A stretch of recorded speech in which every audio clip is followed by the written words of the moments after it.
Hi, everyone.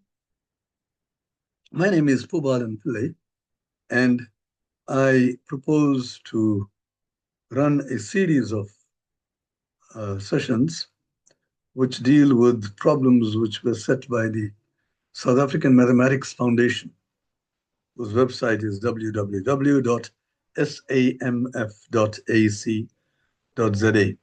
where you will find a lot of information. The programs comprise of discussions on Olympiad problems, which were managed by the foundation from the years 2023 to 2025. And these include the round 2 and round 3 junior competitions, as well as round 2 senior competitions. In addition, I shall also be doing the so-called team competitions, which is run by the society over the same 3 years. And those competitions are for the junior and the senior. And there are two types of papers, individual and team. And with those few words, I would like to begin straight away with the very first topic. And we are going to do the 2023 Junior Round 2 paper.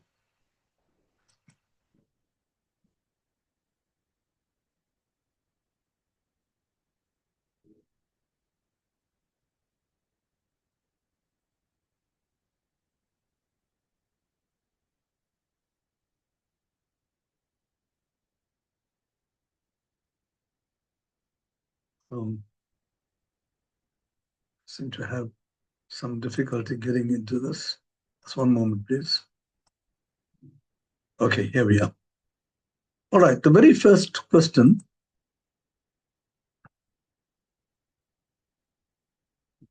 is the following. There's a calculation problem here, and it tests indices. And you will see that the numerator and the denominator have square roots in them. So you have square root of any number raised to the power of 0 is 1. So 2 to the 0 is 1, plus 2 cubed, which is 8. And the denominator is square root of, and the numerator is, the 2 to the power of 2 is 4 minus 3. And that immediately simplifies to 3. Okay, so that's the first problem. And here is I also have the solutions worked out. And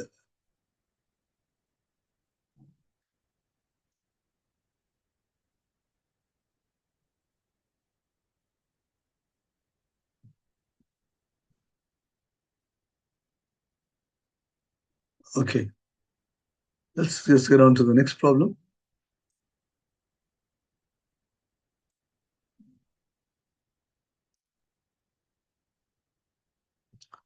Now, in all these problems, I've already worked out the solutions.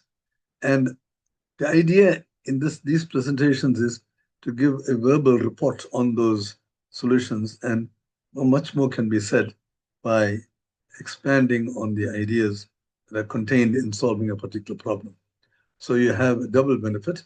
You not only see the written solution, but also the verbal explanation. The second problem, there are 780 learners at a school. If there are 50 more girls than boys, how many boys are there in the school? All right, so this is a question where you can use symbols. There are two methods which I can suggest here. Where you use a symbol, you say, okay, you've got how many boys? So let X be equal to the number of boys.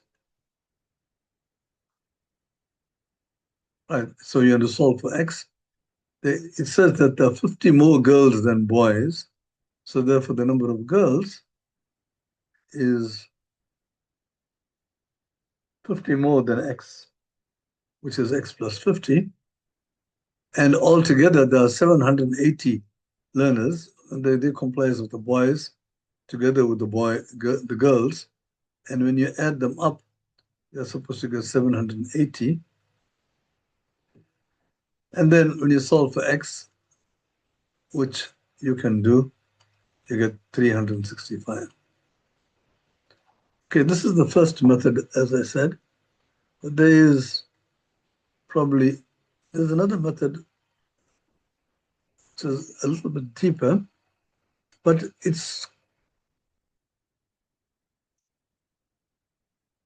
you see, there are 780 learners at the school, so half the learners is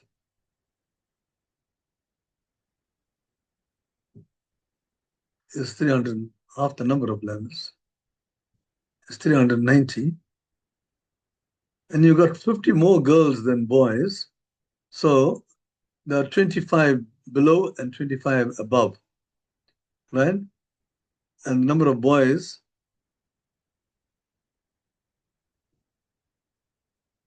will be 29, 25, which is half of 50, because it's right in the middle, you see. So it's 390 minus 25. You'll end up with 365 again. Okay, and the number of girls will be 390 plus 25. All right, so there are two ways of solving that problem. And we can get on to problem number 3.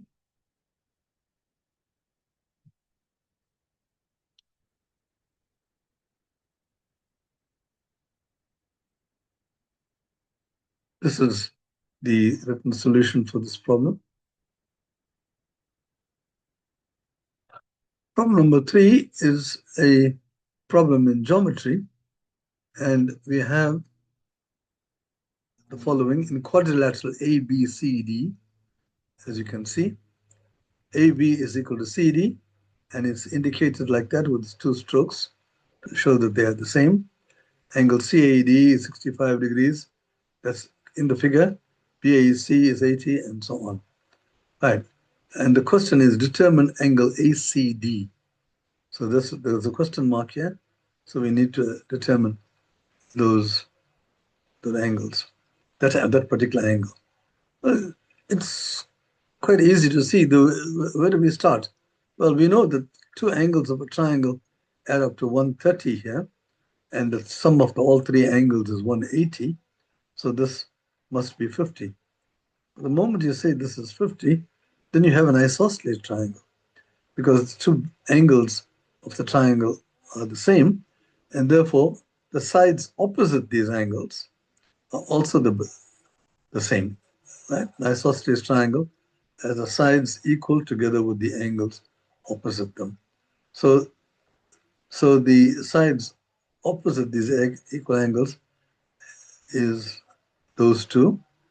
And now you see that this other triangle is now isosceles, which means that those 2 are equal. So therefore the angles opposite these equal sides must be equal. 65 is opposite that, and this angle will also be 65 because they are opposite equal sides. And then once you've got 2 angles, the third angle can be calculated to be 50 degrees. Okay, because all 3 angles add up to 180 degrees. Okay, so that takes care of problem 3. And here is the written solution.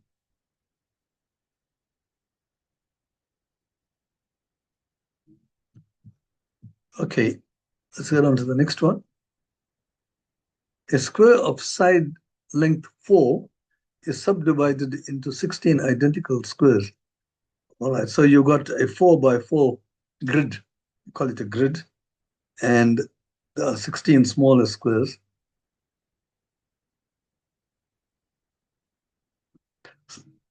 So the side is 4, so each one is 1. So all these sides are equal to 1. So the question is, what is the shaded region? The shaded region looks rather weird. It's some kind of a jagged region here. And it's not easy to calculate the area here. You can see. You can, but some of them are half squares, some of them are some small fractions of squares, and so on. And it doesn't look as if we'll be able to solve it by doing that. But a little bit of thinking will tell you that if X is the shaded region, if X is the shaded area,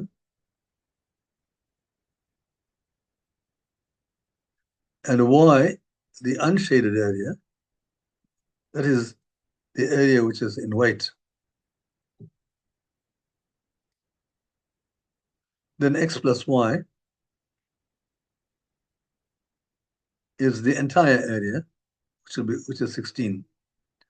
All right, so that helps a great deal because the unshaded area is easy.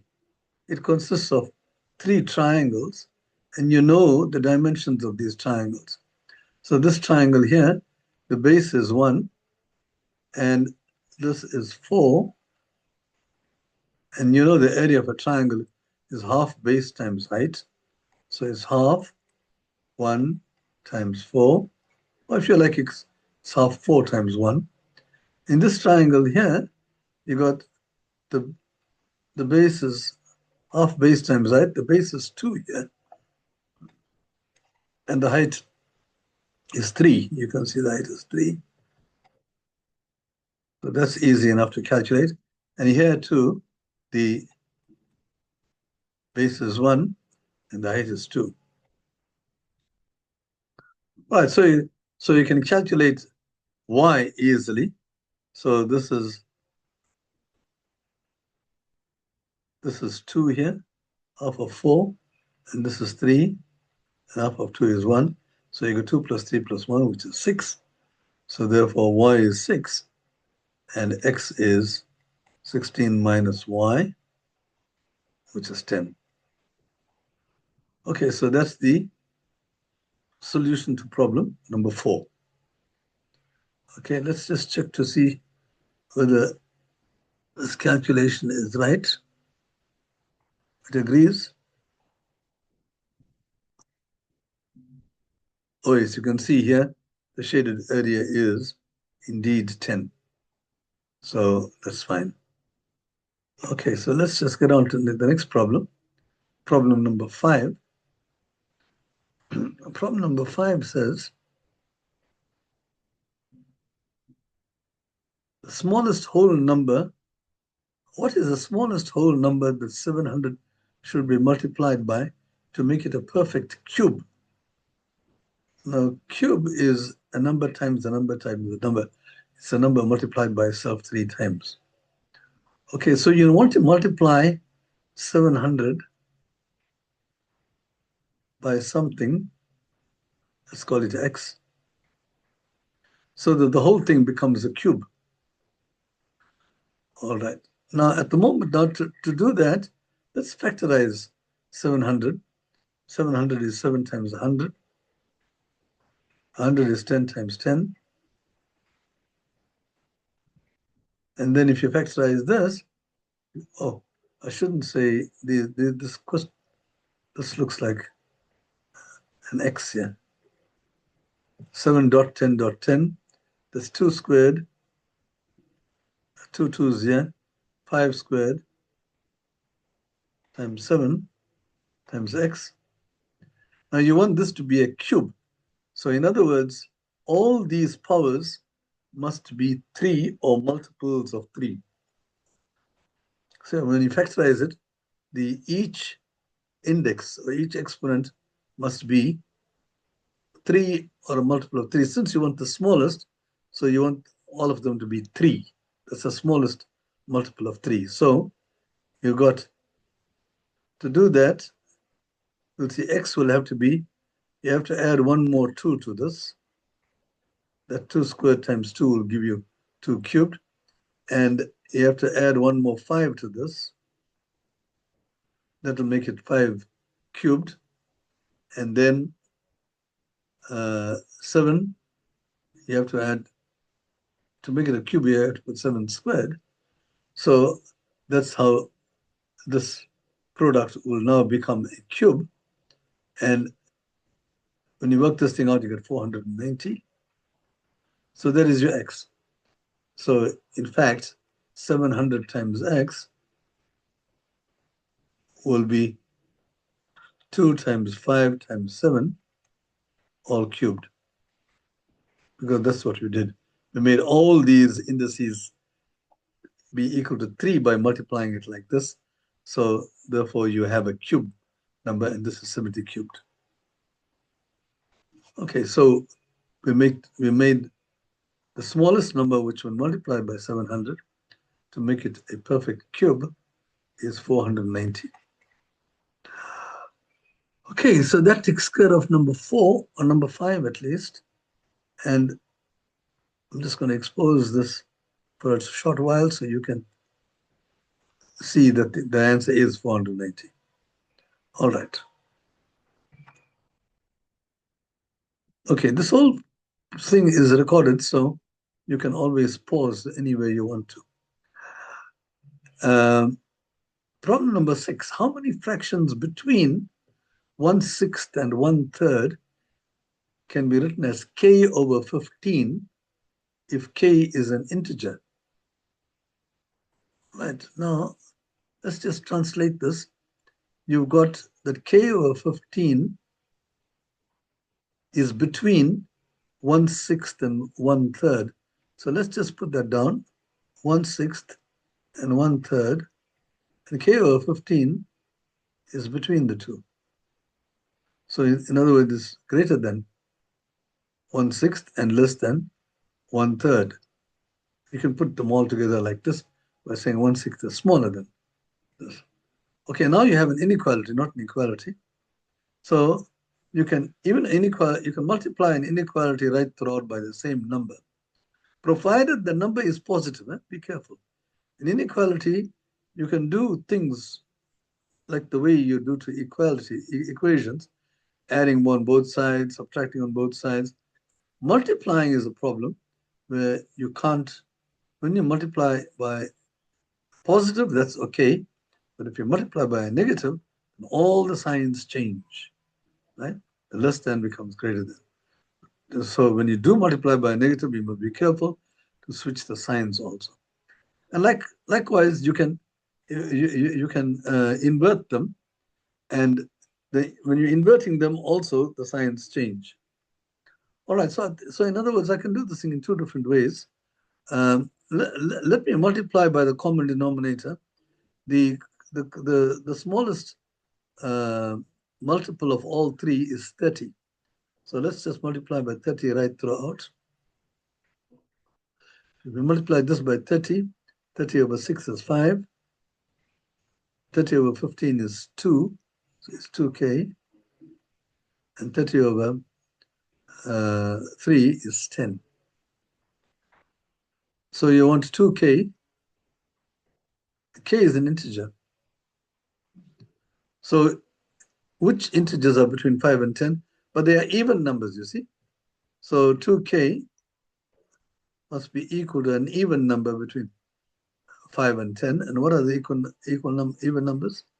They're just 6 and 8. They say between, so you're not allowed to include the endpoints. Unless they say so.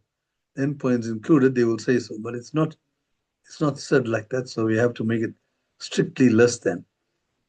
Like this. So there are two possibilities for k, and therefore the values of k are either 2 or 3. It's 2k. And the question, we have to answer the question, how many fractions? And the answer is there are only two values for k, so therefore the answer is 2. There are two such fractions.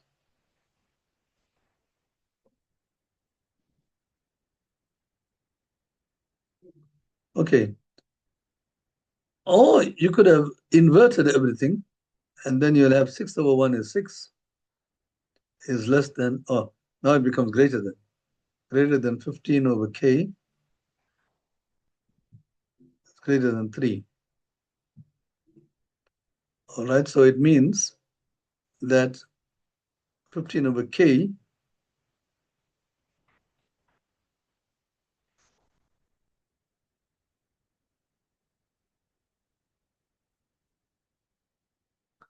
right, it must be an integer between 3 and 6, and there are only two such integers. So 15 over k is equal to 4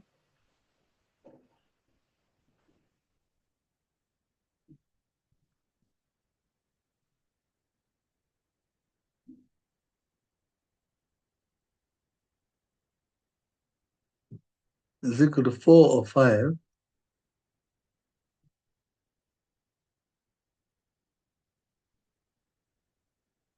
Okay, let's just cancel this. This doesn't really work. Okay, sorry about that. So try not to invert because it creates situations. All right, so I learned something. Okay, so that takes care of problem number 6. Let's get on to problem number 7.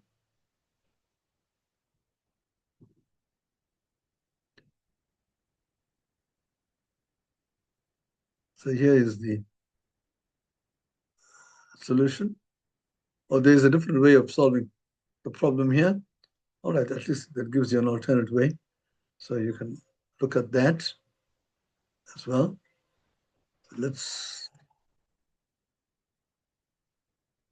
These solutions are in the website,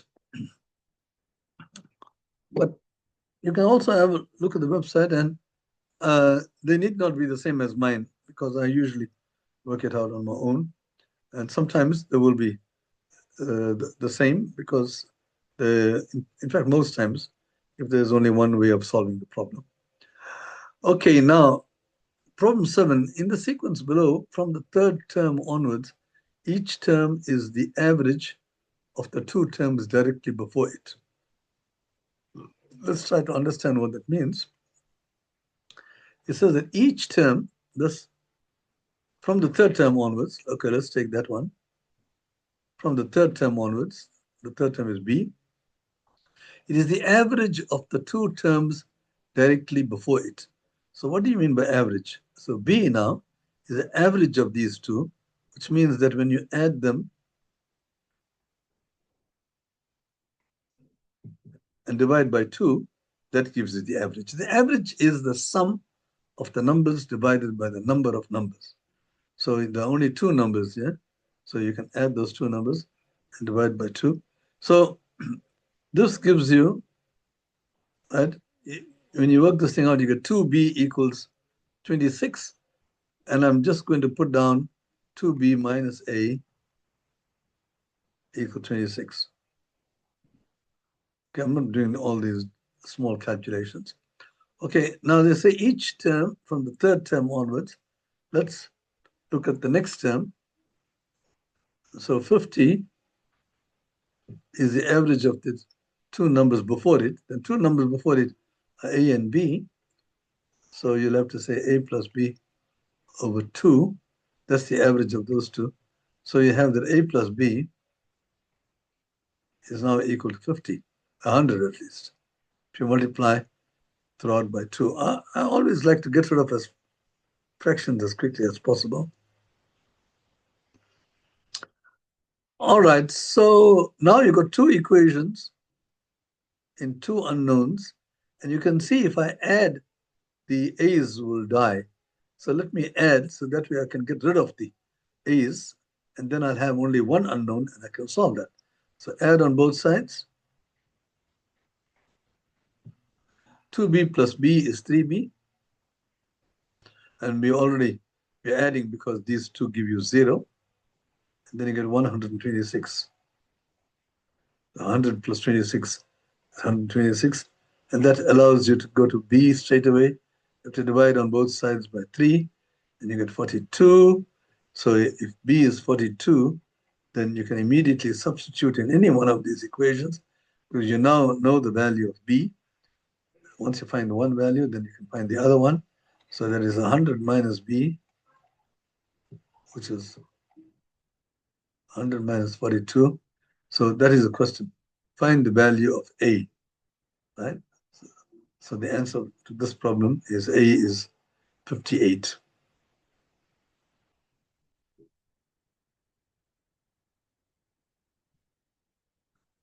All right, so yeah, here you can see it's almost the same that I have done, and you can see the final answer is A equals 58. So in case you didn't understand my writing there, you can straight away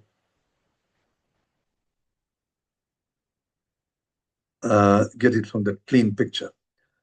So now here you got the eighth problem. Eighth problem says ABCD is a trapezium with AB equal to 4, and so on. So all the information is encapsulated in this picture. You got this full length is 11, and one side of the trapezium, this is a trapezium, the opposite sides of a trapezium are parallel. So a trapezium is a four-sided figure where you have only one pair of sides parallel. If both pairs, if these two were also parallel, it then becomes a parallelogram. Okay, so we can. So what is the question? They say the area of the triangle ABP. Okay, so the 12 here represents the area of this triangle. I determine the area of the trapezium in square centimeters. All right, now, so you need to find the area of a trapezium. So let's just write down the formula for the area of a trapezium. I hope you know the formula for the area of a trapezium.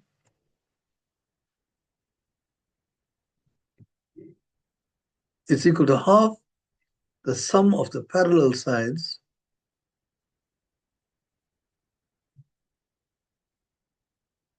multiplied by the height, the h, which represents the h is the distance between the parallels.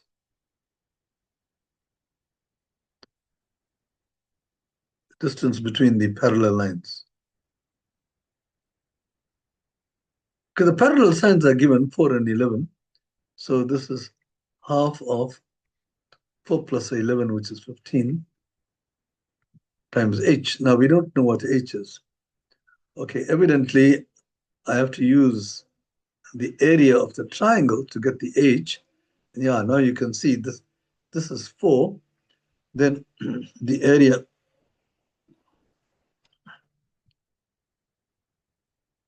of a triangle is half base times height. And let's just draw this height in. So the height of this triangle is from here to here. And that is the distance between the two parallel lines. So this, the height of the triangle is actually h, because it's the distance between the two parallel lines. So this is h. So we can see that the area of the triangle, the area of ABP, triangle ABP, is given. It's 12. But we also know from the formula, it's half. In this case, see, we call it base, but this is really not the base.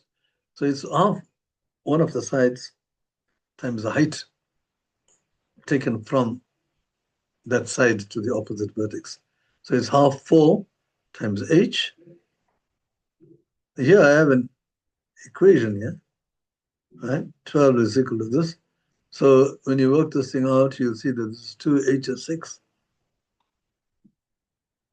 H is 6. So the area that you're looking for, once you put the h there, half 15 times 6, half of 6 is 3, and 3 times 15 is 45. Now, since these dimensions are given as squares, you must write down square centimeter. Area is always in square centimeters, and it's very important to write down the units. So this answer to this problem is 45.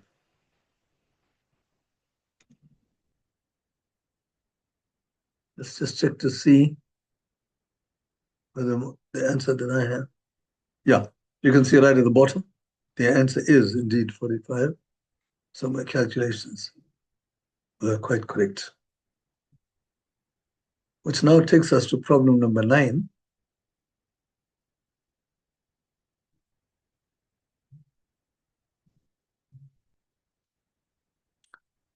Okay, now problem number 9, it's got a very big calculation here. It's 10 times all these things. It looks quite frightening, but 1 minus quarter, we can work out this thing very quickly. This is 10. Make this 10 over 1 because you're multiplying fractions. So let's put them, each one of them as a fraction. 1 minus a quarter is 4 quarters minus 1 quarter is 3 quarters. 1 minus 1/5, that's 5 over 5 minus 1, which is 4 over 5. Here you have 1 minus 1/6, that is 6 over 6 minus 1 over 6, which is 5 over 6, and so on, going all the way up to here you have 29 over 29, 28 over 29. This is 30 over 30 minus 1 over 30 is 29 over 30. And now you see that a lot of things cancel here. The 4s cancel, the 5s also disappear, and evidently the 6 will disappear with the next one. And here, the 28 would have disappeared the previous one, and the 29 is that. So you got all these numbers. The final answer is 10 over 30. All these numbers have committed fratricide. They've killed their brothers. So at the end of it, the only thing that you're left with is 10 over 30, which is 1 over 3. So although this looks like a very complicated multiplication problem, but you can see the power of cancelling when you're multiplying. See? Cancelling really means you got common factors. 4 goes into this one time, 4 goes into this one time, so you can remove them. See? If you just look at this part here, that is 12 over 20. 3 times 4, 4 times 5, and that is the same as 3 over 5. So it's real equivalence fractions because 3 over 5 is the same as 3 times whatever you like over 5 times whatever you like. In this case, the k is chosen as 4, 3 times 4 over 5 times 4. So that is why you can cancel these things, because these 4 are the k's in this problem. All right, let's just check to see whether this is the same answer as 30 over 30. Oh, there is a 3 also. Oh, I forgot. You see, there was a 3 which didn't. I'm sure some of you saw that error, but you couldn't tell me. Yeah, there was. I thought the 10 and 30 were the only survivors. The 3 is also a survivor, right? Because it's only the 4s which cancelled. The 3 didn't cancel. Okay, so 10 times 3 is 30. So it's just as well I add the correct answer here. So that can be corrected. All right. So let's just get on to the next problem.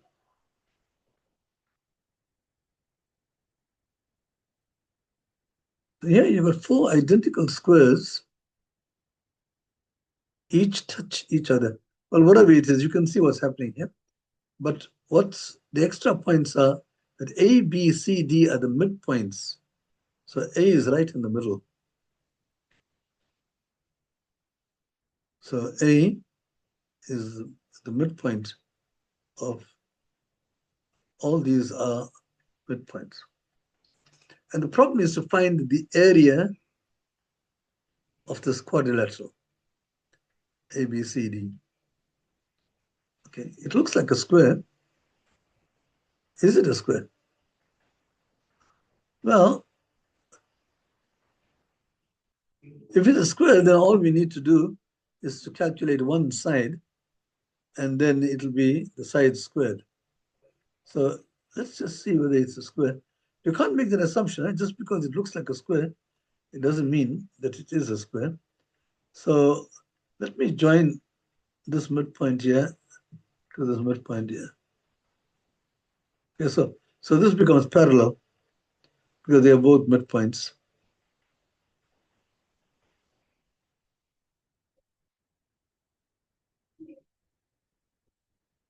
All right. Sorry, this thing here. Let me be a little bit more accurate here.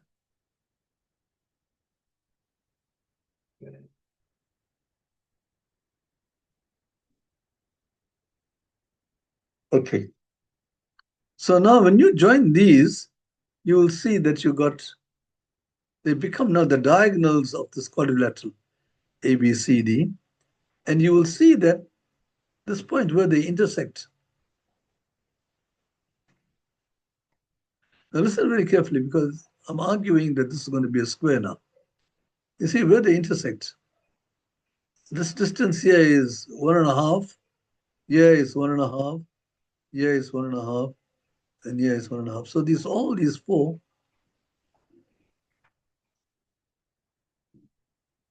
are all equal. They're all equal to the same length. You can see it. So therefore, you've got four isosceles triangles. But again, because this line is parallel to that line, this must be 90 degrees. Because this is a square, you see. So when you join that, and so clearly you have these two lines will cut at 90 degrees. So you got these little triangles, isosceles triangles, and one of the angles in this is 90 degrees.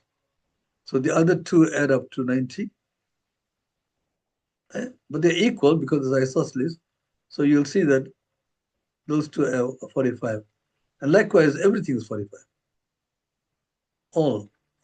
So that's how you get the four sides. All these angles are 45. So you have a square. And not only that, you can actually calculate this AD becomes the hypotenuse of this right angle triangle.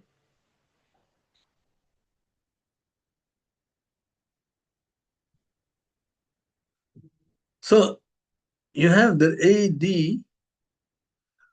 Oh, anything else to this? Say, okay, the area of each small square is 16. All right. So the area of each small square is 16, which means that the side of each small square must be 4. So this is 4. Okay. So if that is 4, then if you take the area of ABCD, so we've just proved that ABCD is a square, so we can say the area is AD squared, the side squared. Okay, let me just clear out some of these so that I can see what's going on here. All right, so I got this triangle. It's a right angle triangle. And so AD is really the hypotenuse of this triangle. So it will be equal to the sum of the squares of the other two sides. So this is equal to that.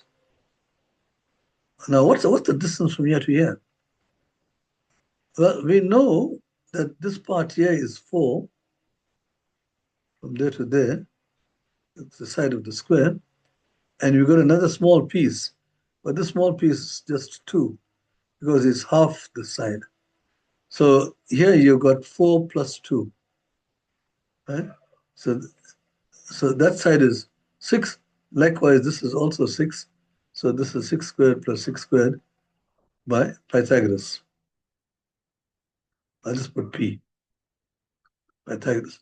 And that gives you straight away 72.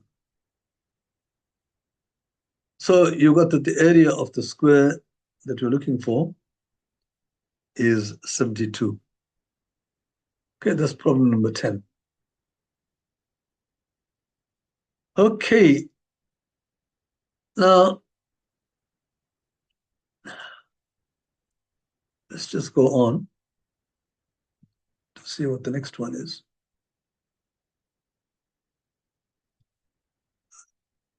Let me expose the solution. Okay, so it's exactly the same solution. There's another solution to this problem also. Let me just go back. See, there is another solution where I can say the square is, most of the square is inside the 4 small squares. But what happens is that this part, suppose you take this part which is outside the square that you're looking for, and we push it. These are identical squares, identical triangles. So you can take this and patch it inside here, right? So this goes away now. And here, I can take this, take it out, and move it into that. Okay. And likewise, okay, this is already gone in there. And these. So each of these little things is a quarter of.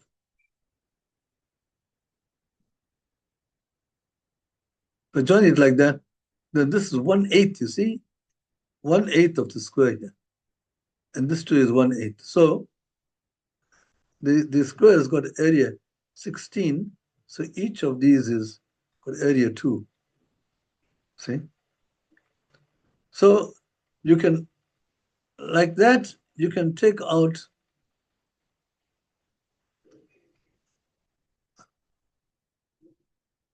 those two are used up. And then you can take these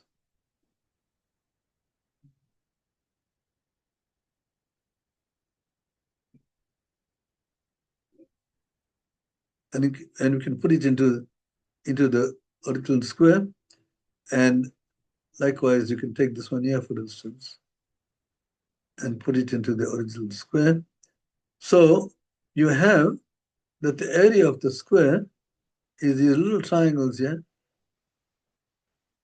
and the rest of it. Okay, so it's actually ABCD, the area that you're looking for.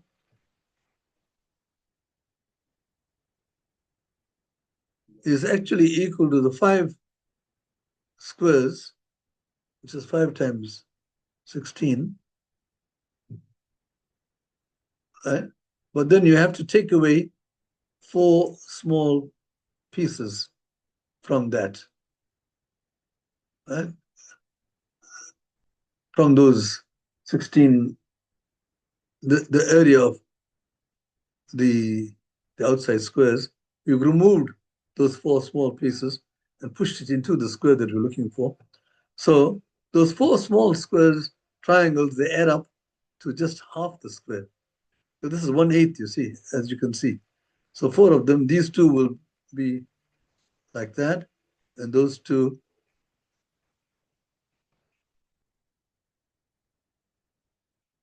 will be like that. So you got those 4 give you half a square, which is 8. So 80 minus 8 is 72. So you could have done it that way as well. It's a little bit more deeper solution without doing any more detailed calculation, but we're just cutting and pasting to see that the areas are really the same. That's a nice strategy, because A lot of problems you can solve like that.